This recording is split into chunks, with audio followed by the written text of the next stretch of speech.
오늘도 여러분의 계신 자리에서 또 예배를 위해서 나오신 여러분들을 주님의 이름으로 환영하고 또 축복합니다. 광고 드시는 것처럼 돌아오는 주일과 31일 주일은 함께 대면 예배와 비대면 예배를 동시에 진행할 수 있습니다.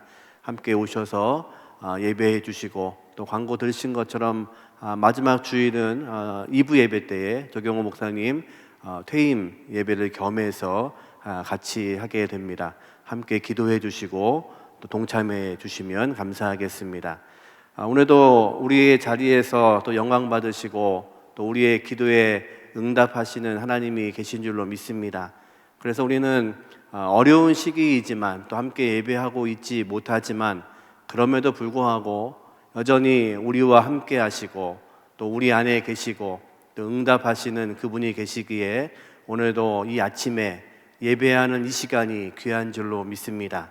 이 예배의 시간을 통해서 또 하나님께서 응답하시고 말씀하시는 그런 시간이 되기를 원합니다.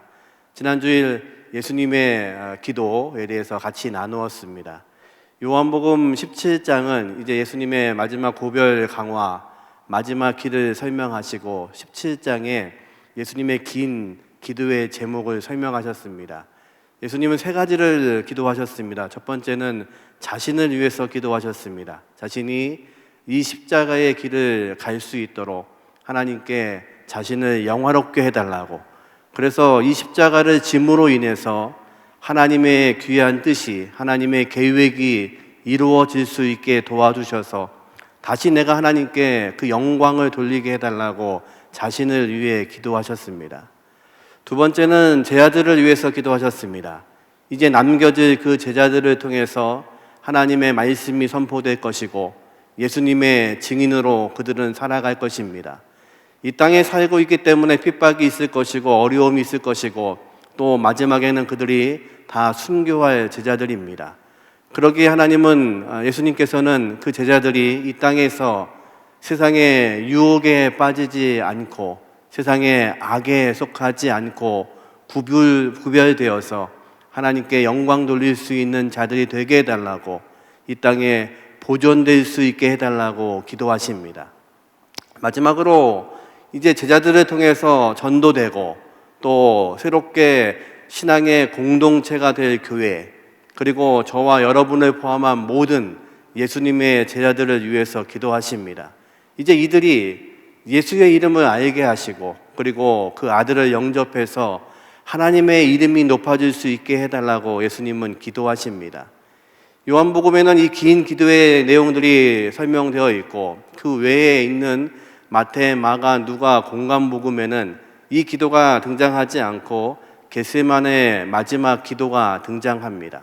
이제 오늘은 그 누가복음에 있는 겟세마네 마지막 기도를 통해서 주님의 기도를 다시 배우기를 원합니다. 이제 오늘 본문 39절에 보니까 예수님께서 제자들에게 이렇게 말씀하십니다. 예수께서 나가사 습관을 따라 감람산에 가심에 제자들도 따라갔더니, 누가복음에만 특별히 이 구절이 등장합니다. 다른 구절에는 겟세마네라는 동산에 가서 예수님이 마지막 기도하셨다고 기록하고, 누가는 예수님께서 그곳에 가신 것들을 어떻게 기록하냐면 예수님은 습관에 따라서 기도하셨다고 기록합니다. 지금 예수님은 자신의 습관에 따라서 이 기도를 하고 계십니다. 예수님의 생애가 그랬습니다. 우리가 알고 있는 것처럼 예수님은 공생애를 시작하기 전에도 40일 동안 광야에서 기도하심으로 시작하셨습니다. 그리고 때때로 시기마다 어려운 시간에도 예수님은 시간을 내셔서 기도하셨던 것을 보게 됩니다. 누가는 그것을 그렇게 기록했습니다. 예수님은 지금 습관에 따라서 항상 하시던 대로 하나님과의 그 교제의 시간을 갖기 위해서 이 마지막 시간에도 이 언덕을 찾고 계십니다. 예수님은 지금 습관에 따라서 기도하러 이곳에 오셨고 제자들은 그 예수님을 따라서 이곳에 왔습니다. 동일한 장소에 도착했지만 예수님과 제자들의 마음이 다릅니다. 마태복음은 예수님께서 제자들에게 자신을 위해서 기도해 달라고 부탁하십니다. 또 조금 더 떨어진 곳에서 베드로, 야고보, 요한 세 명의 제자에게는 특별히 나를 위해서 간구해달라고 부탁하시고 돌 하나 떨어진 거리에서 예수님은 땅에 엎드려 기도하셨다고 말씀하십니다. 동일한 장소, 예수님과 제 아들이 함께 있습니다. 그러나 예수님은 지금 습관에 따라서 전능하신 아버지 하나님 앞에 이 마지막 시간 무릎을 꿇고 있고 그 땅바닥에 엎드려 계십니다. 동일한 시간 제 아들은 예수님을 따라 이 장소까지는 왔지만 그들은 연약해서 기도하지 못합니다. 때로 우리의 삶 가운데 우리가 기도해야 될 이유들이 있습니다. 바로 주님이 하셨던 것처럼 우리는 어떤 시간, 어떤 장소에서든지 무릎 꿇는 것에 대해서 인색해서는 안 됩니다. 하나님은 하나님의 백성들을 통해서 기도하기를 원하십니다. 그 기도의 문을 통해서 하나님이 원하시는 것, 또 주님이 이 땅에 원하시는 것들이 이루어지기 위해서 우리는 무릎 꿇어야 됩니다.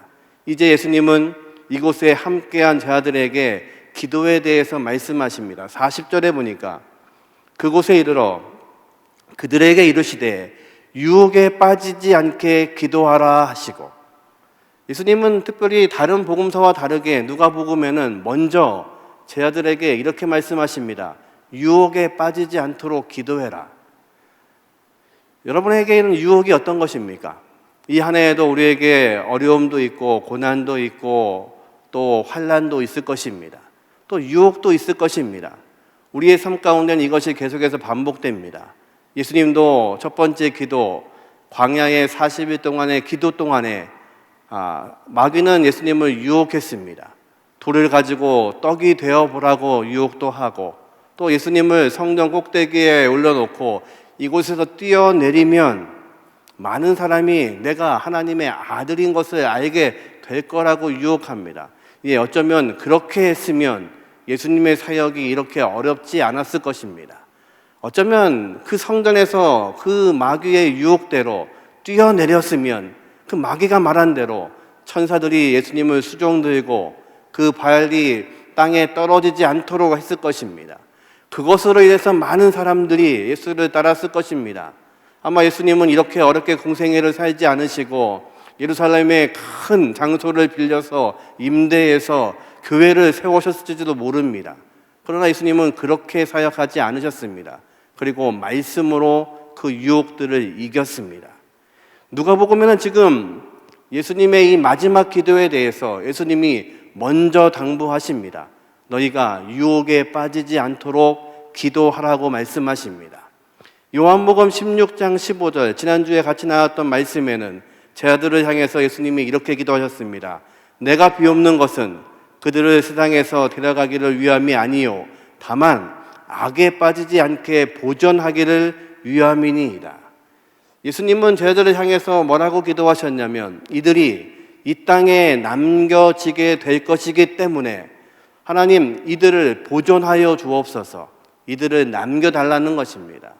이들이 남아야 예수님의 증인으로 살 수 있습니다. 이들이 예수님을 전파해야 예수님의 이름이 온 땅에 전파되기 때문에 예수님은 제 아들이 이 땅에 남겨질 수 있도록 기도하십니다. 그런데 당부가 있습니다. 이들이 악에 빠지지 않게 하여 주옵소서. 그들은 세상에 살고 있습니다. 이제 주님이 떠나고 나시면 그들은 세상 속에서 살아야 됩니다.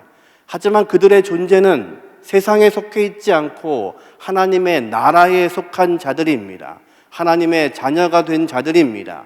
그들의 신분이 바뀌었습니다.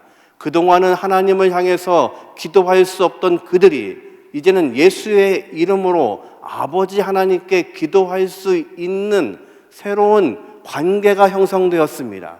그러기에 이들이 이 땅에서 사는 동안에 이 땅에 살고 있지만 그는 하나님의 나라, 하나님의 시민권자가 되었다는 것입니다. 그런데 그렇기 때문에 하나님의 자녀가 되었기 때문에 하나님 나라의 소유를 갖고 있기 때문에 이 땅에 있는 동안에 유혹이 있다는 것입니다. 그리고 악에 빠질 수 있다는 것입니다. 지금 예수님은 제 아들에게 말씀하십니다. 너희가 기도해야 되는 이유가 유혹에 빠지지 않게 기도하라는 것입니다. 예수님은 그 유혹을 이기신 분이십니다. 이 땅에 자신을 이 땅에 오게 하신 하나님의 뜻을 알고 계십니다. 그 하나님의 뜻은 이 아들을 죽이는 것입니다. 십자가에 죽게 함으로 모든 인류의 죄를 대속하는 것이 하나님의 계획이셨습니다. 그것을 예수님은 알고 계셨기에 세상의 유혹 가운데서 빠지지 않으셨습니다. 오병이어의 기적을 베풀었을 때 많은 사람들은 예수님을 잡아서 임금되게 하려고 했습니다. 이분이 계시면, 이제 이분만 계신다면 이 로마의 압제 가운데서 먹고 살 길이 열리는 것입니다. 이분만 계시면 그 조그마한 도시락 하나 갖고도 5,000명도 먹일 수 있고 7,000명도 먹일 수 있는 이분이라면 우리가 기다리던 메시아이고 그리고 우리의 임금이라고 그들은 생각했습니다. 그래서 예수님을 찾았습니다. 그리고 억지로 임금 삼으려고 했습니다. 예수님이 그때 임금이 되시면 되잖아요. 임금 되셔서 그 땅을 다스리면 되시죠. 그리고 그렇게 모여있는 군중들을 데리고 이스라엘을 회복시키시면 되잖아요. 그런데 예수님은 그곳을 피하십니다. 그것이 바로 예수님에게는 유혹입니다. 하나님이 이 땅에 그를 보내신 이유는 그것이 아닙니다. 그 땅에 임금 삼으려고 이 땅에 보내지 않으셨고 모든 인류를 구원하시기 위해서 예수님은 이 땅에서 어린 양으로 죽으셔야만 됩니다. 유월절 어린 양을 잡음으로 이스라엘 백성들이 구원받았던 것처럼 애굽에서 그 마지막 날 밤 두려움에 떨며 말씀하신 대로, 말씀은 이해할 수 없지만 어린 양의 피를 문설주에 바르고 그 밤에 그 어린 양을 구워 먹던 그 밤, 두려움으로 떨던 그 밤, 그리고 애굽의 온 땅에 모든 장자가 죽었던 그 밤, 애굽의 모든 애통의 소리를 들었던 그 밤, 두려웠던 그 밤에 하나님은 이스라엘 백성을 구원하셨습니다.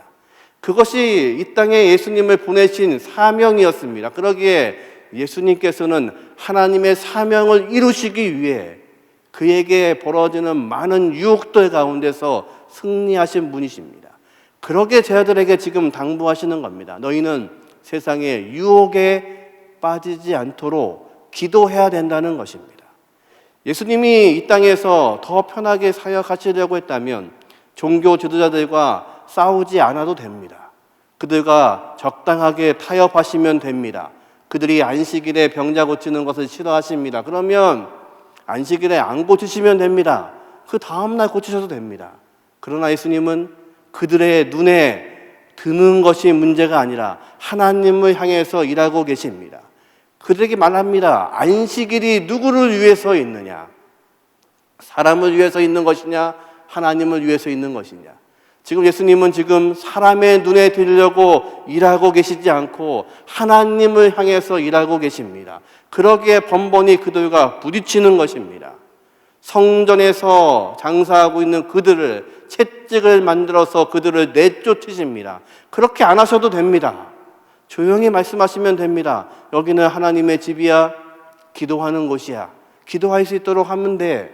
조금 더 장소를 좀 비껴서 기도할 수 있도록 합시다. 그랬으면 예수님은 이렇게 고난당하지 않으셨을지도 모릅니다. 그러나 예수님은 그럴 수 없습니다.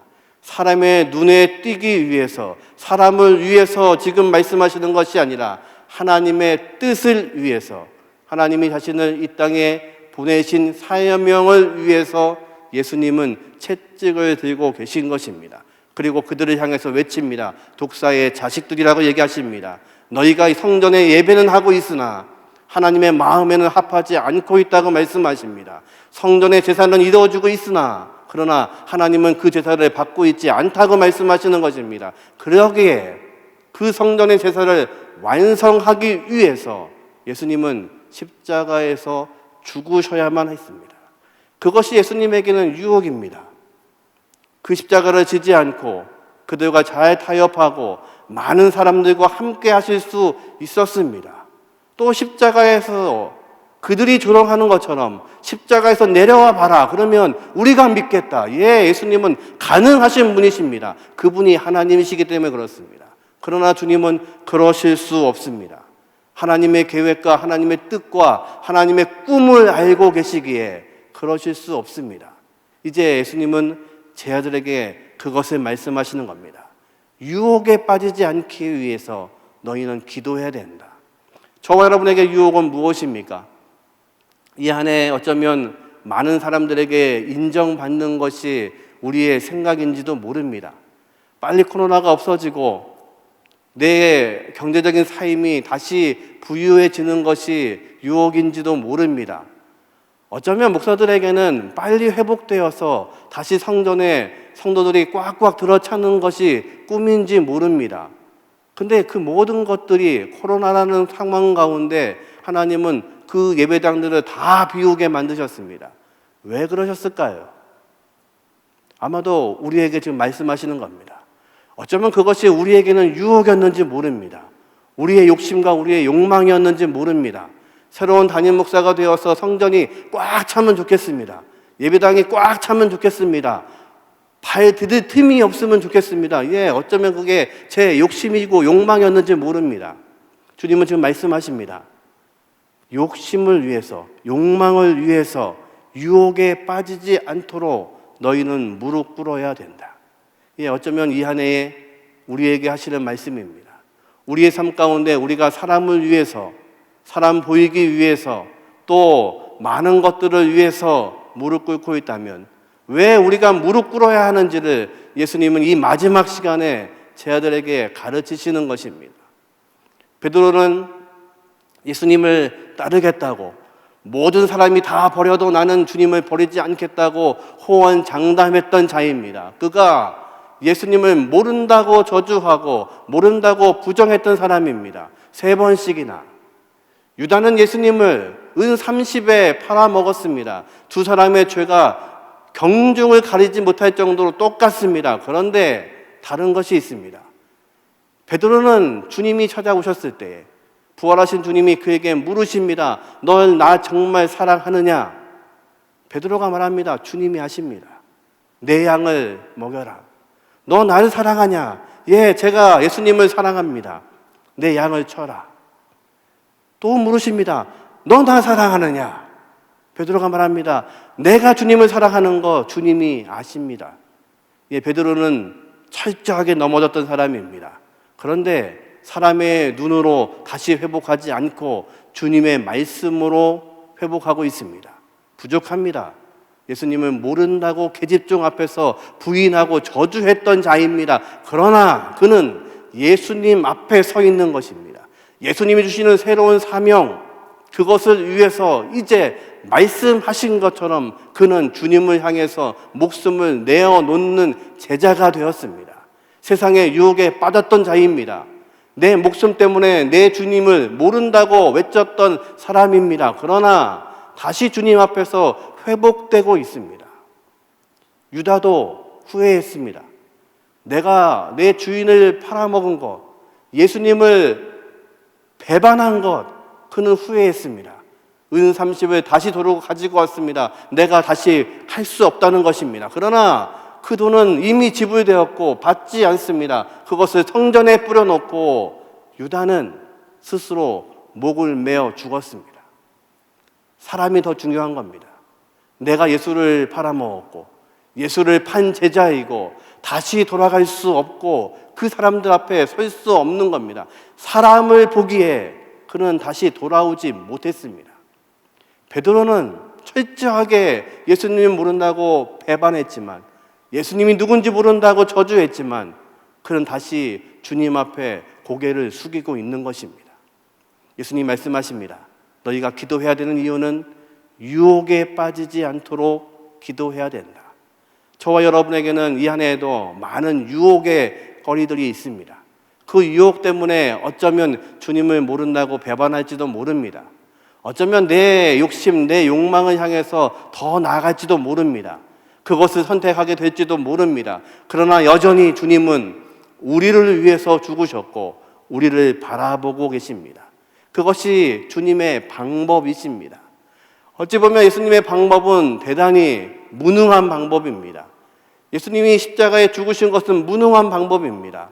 아무런 능력 없는 사람처럼 채찍에 맞으시고 십자가를 지시고 그 십자가에서 죽으셨습니다.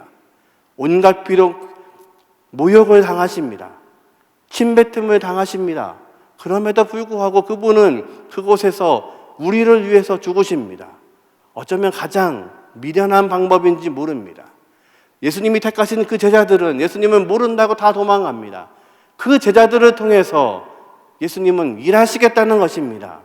어쩌면 미련한 방법인지 모릅니다. 조금 더 화려한 방법으로, 조금 더 편한 방법으로 일하실 수 없었을까? 주님은 그렇게 하지 않으셨습니다. 미련해 보이는 그 제자들을 택하셨고, 여전히 마지막 순간에 다 도망갈 그들을 여전히 사랑하셨고, 그들을 위해서 기도하셨고, 주님 이들을 통해서 하나님의 말씀이, 그리고 예수 그리스도의 복음이 전해질 자들이기 때문에 이들을 보존하여 주옵소서. 너희가 유혹에 빠지지 않도록 기도해라. 주님은 마지막 순간에도 그들에게 당부하고 계십니다. 미련한 일인지 모릅니다. 이 미련한 사람들을 통해서 무엇을 하시겠습니까? 그러나 예수님은 그 방법을 택하십니다. 가장 세상에서 볼 때의 미련한 방법, 가장 세상에서 볼 때의 약한 방법, 가장 세상에서 볼 때의 아무것도 아닌 방법, 어떻게 세상을 변화시킬 수 있을지 아무도 이해하지 못하는 그 방법으로 주님은 이제 새로운 복음을 세우십니다. 그리고 말씀하십니다. 내가 너희를 사랑한 것처럼 너희가 사랑하면 너희가 제자가 된 것을 알게 될 거다. 너희의 모임, 새로운 공동체 교회는 다른 것이 아니라 예수가 누군지를 말하기 위해서 서로 사랑하는 것이다. 내가 너희의 발을 닦인 것처럼 너희가 발을 닦이면 세상이 너희를 통해서 빛이 무엇인지를 알게 될 것이다. 가장 단순하고 가장 쉬운 방법으로 주님은 우리에게 말씀하시는 겁니다.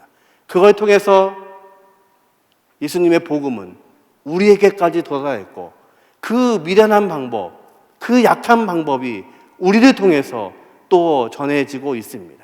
이 한 해에도 저와 여러분을 통해서 하나님은 일하실 겁니다. 어쩌면 또 미련한 방법을 우리에게 말씀하실지 모릅니다. 더 화려한 방법이 있음에도 불구하고 여전히 주님은 우리를 사랑하는 것, 세상을 섬기는 것이 무엇인지 우리에게 말씀하실지 모릅니다. 그런데 그것으로 예수님이 전해져야 됩니다. 지난 월요일 날이었죠. 눈이 갑자기 많이 왔습니다. 서울역에서 한 기자가 취재가 있어서 KTX 타기 위해서 서울역에 갔다가 그 광장에서 아주 아름다운 장면을 보고 급하게 사진을 하나 찍었습니다. 그 사진이 인터넷에 올라왔습니다. 어느 노숙자가 지나가는 사람을 붙잡고 이렇게 부탁한 겁니다. 너무 추워서 커피 한 잔만 사주십시오. 그랬더니 놀랍게도 저 분이 자기가 입고 있던 그 외투를 벗어서 입혀주는 겁니다. 끼고 있던 장갑을 벗어서 끼워주는 겁니다. 그리고 손에 5만 원짜리 한 장을 쥐어주고 사라진 겁니다. 기자가 저걸 찍고 가는 사이에 없어졌습니다. 그리고 그 노숙자에 물어본 겁니다. 무슨 일이 있었냐고. 그랬더니 너무 추워서 커피 한 잔만 사달라고 했는데 갑자기 갖고 입고 있던 외투를 벗어주고 장갑을 벗어주고 5만 원 꼭 쥐어주고 가더랍니다. 미련하지요? 아무도 하지 않습니다. 아무도 관심 갖지 않는데 누군가 그 일을 하고 있는 겁니다. 저와 여러분을 부르시는 예수님께서는 바로 그 미련한 방법을 통해서 세상을 하나님의 나라가 되게 하기를 원하십니다. 그것이 이 한 해에도 동일하게 적용될 것입니다. 저와 여러분의 미련한 방법, 미련한 사랑, 미련한 그 섬김을 통해서 주님은 여전히 저희를 통해서, 저와 여러분을 통해서 하나님의 사역을 하실 것입니다. 그 은혜의 가운데 저와 여러분이 함께 하시기를 주님의 이름으로 축원합니다. 이제 주님은 기도하십니다. 42절입니다. 한번 같이 한번 읽어보죠. 이르시되 아버지여 만일 아버지의 뜻이거든 이 잔을 내게서 옮기시옵소서. 그러나 내 원대로 마옵시고 아버지의 원대로 되기를 원하나이다 하시니. 주님은 말씀하십니다. 마태복음에는 내가 고민하여 죽게 되었다고 말씀하시고 땅에 엎드려 이 기도를 하십니다. 할 수만 있으시면 이 잔을 내게서 옮겨 주옵소서. 그러나 내 뜻대로 마옵시고 아버지의 뜻대로 하여 주옵소서. 가끔은 우리는 이 본문을 오해할 때가 있습니다. 예수님이 갑자기 십자가 지시는 게 두려우셨나? 계속해서 내가 십자가 질 것을 말씀하신 그분, 내가 떠나시고 나서 보혜사를 주시겠다고 하신 말씀, 그리고 내가 떠나야 하나님의 영광이라고 말씀하신 그분이 왜 갑자기 이렇게 기도하시나? 이 잔을 옮겨 주옵소서. 왜 지금 갑자기 죽음이 두려우셨나? 그럴 리가요. 예수님을 믿었던 많은 사람들이 순교할 때에 기쁨으로 순교합니다. 스데반은 돌에 맞아 죽으면서도 그 얼굴이 환하여져서 예수님이 하셨던 것처럼 저들의 죄를 용서하여 주옵소서, 그렇게 그들은 순교했습니다. 1세기의 많은 교인들은 캐타콤에서 순교하며 원형 경기장에서 사자의 밥이 되면서도 그들은 기쁨으로 순교했습니다. 근데 예수님이, 하나님이신 그분이 죽음이 두려우셨을까요? 아니요. 이 구절은 하나님과의 끊어짐에 대해서 슬퍼하시는 겁니다. 창세전부터 함께 하셨던 그 하나님이 이 순간부터 그 하나님과 단절하시는 겁니다. 왜요? 그 단절이 있어야 우리가 구원을 얻을 수 있기 때문에, 우리를 살리시기 위해서 하나님은 이 순간에 자기의 아들과 단절하시는 것입니다. 그 영적인 단절에 대해서 주님은 눈물 흘리시는 것입니다. 그 고통을 지금 말씀하시는 것입니다. 육체의 어려움에 대한 부분이 없지 않지만 지금 주님은 하나님과의 단절, 하나님이 나를 끊고 계시는 것, 내가 무릎 꿇음에도 응답하지 않으시는 그 순간, 그 영적인 고통을 지금 말씀하고 계시는 것입니다. 이스라엘 백성은 1년에 한 번 대속죄일에 2마리의 염소를 준비합니다. 하나는 하나님을 위해서, 하나는 아사셀을 위하여. 그래서 하나님을 향한 염소는 잡아서 번제단에서, 지성소에서 그 피를 드리고, 아사셀 염소에는 안수를 해서 온 이스라엘의 죄를 거기에 안수하고 이 염소를 광야로 내보냅니다. 광야 끝에 있는 절벽까지 데려가서 그 염소를 떨어뜨려서 죽게 합니다. 아사셀, 완전히 끊어짐. 그 죄악이 그들로부터 완전히 끊어져야 그들이 1년의 제사가 완성되는 것입니다. 그들의 죄를 위해서 1년에 한 번 이 염소는 대신 모든 죄를 뒤집어 쓰고 광야 끝에 있는 벼랑 끝에서 떨어져 죽어야 온 이스라엘의 대속죄가 완성되는 것입니다. 지금 예수님은 그 하나님과의 단절 때문에 괴로워하시는 겁니다. 그분이 하나님과 단절돼야 이제 온 인류를 위해서 오신 예수님의 뜻, 하나님의 뜻이 이루어지는 것입니다. 그러게 주님은 말씀하십니다. 내 뜻대로 마옵시고 아버지의 뜻대로 되기를 원하나이다. 이 순간에 세상 모든 사람의 죄, 모든 인류의 죄의 무게 때문에 예수님은 좀 눌리고 계십니다. 죄가 없으신 그분이 우리의 죄의 무게를 감당하고 계시는 것입니다. 이 마지막 동산에서의 기도는 바로 온 인류의 죄를 짊어진 하나님의 어린 양의 그 감당할 수 없는 그 무게를 지금 이렇게 말씀하시는 것입니다. 십자가에서 말씀하십니다. 엘리 엘리 라마 사막다니, 나의 하나님 어찌하여 나를 버리시나이까. 원망하시는 것이 아니라 하나님, 이렇게 단절돼야, 하나님과 내가 이렇게 단절되어서 내가 죽음으로 인해서 온 인류가 구원받을 수 있습니다. 테텔레스타이, 다 이루었다. 더 이상 어떤 재물도 하나님 앞에 필요치 않다.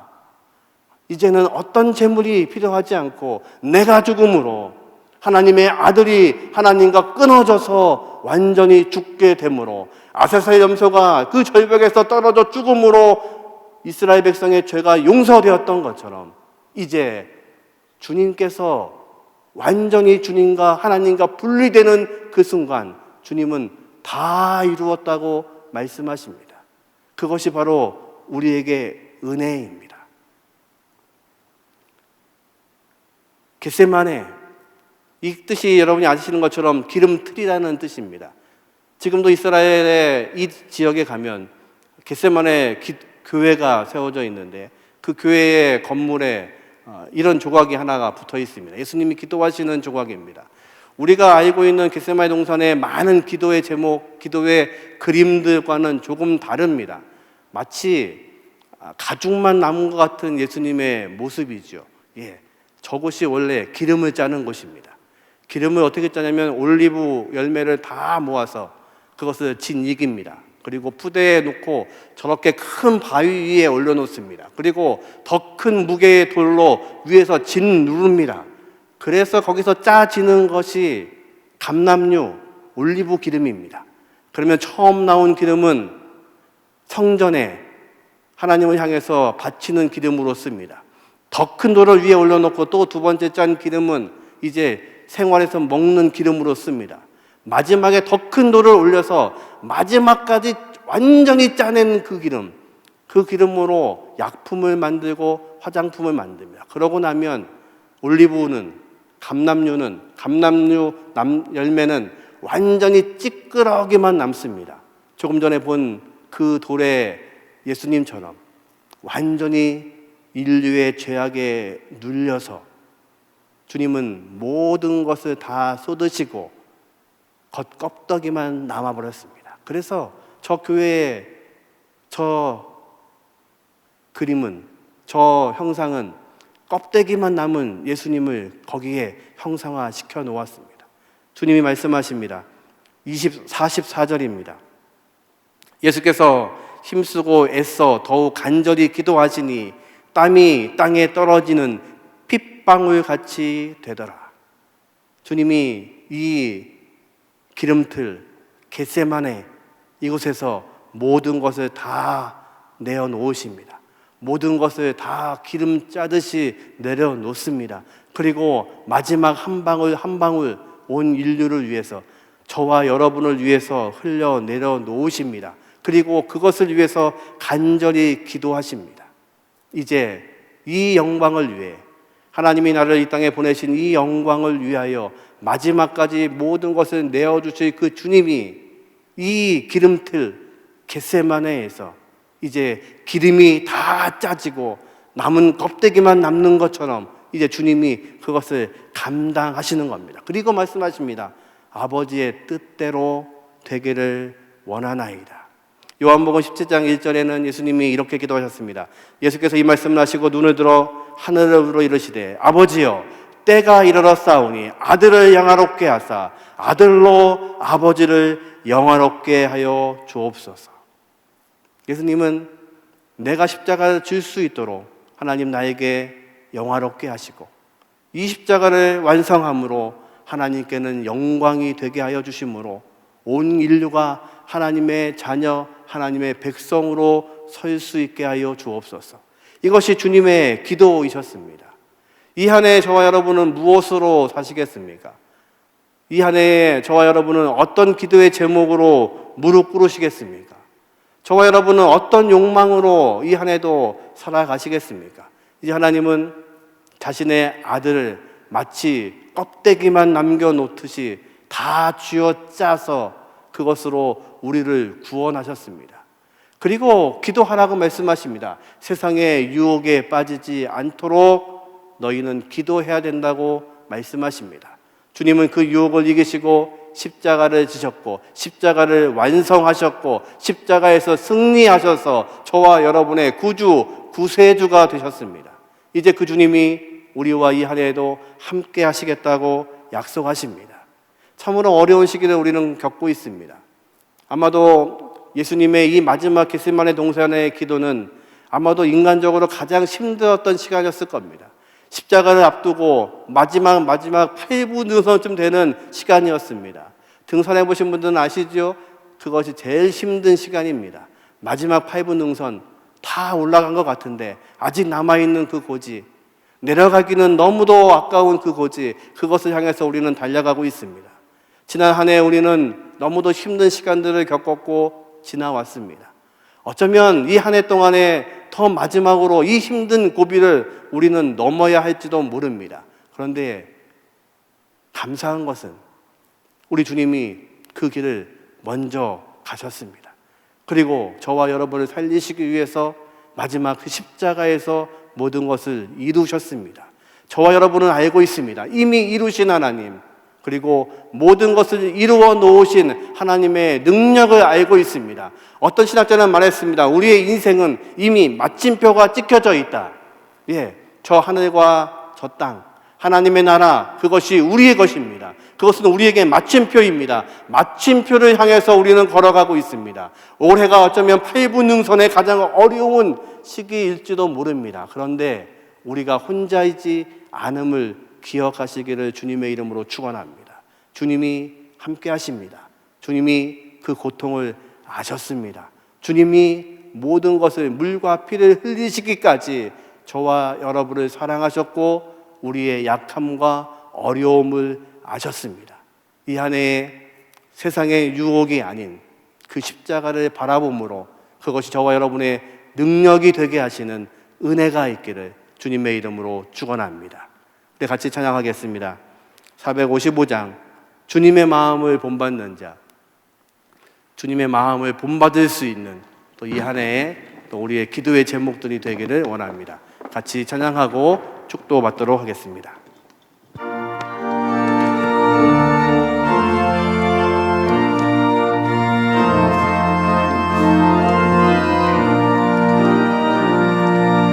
주님의 마음을 보는 자, 그 마음에 평강이 찾아오는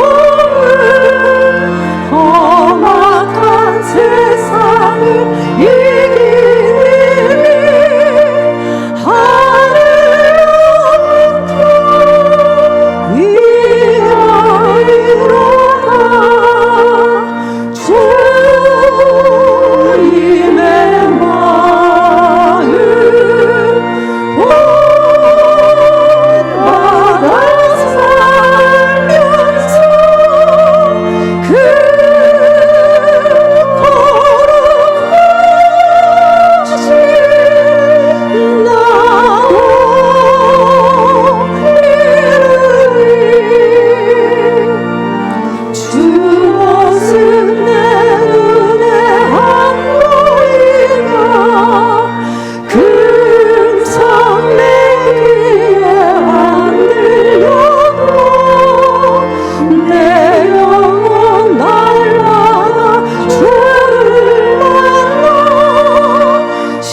코로나19의 어려운 상황이지만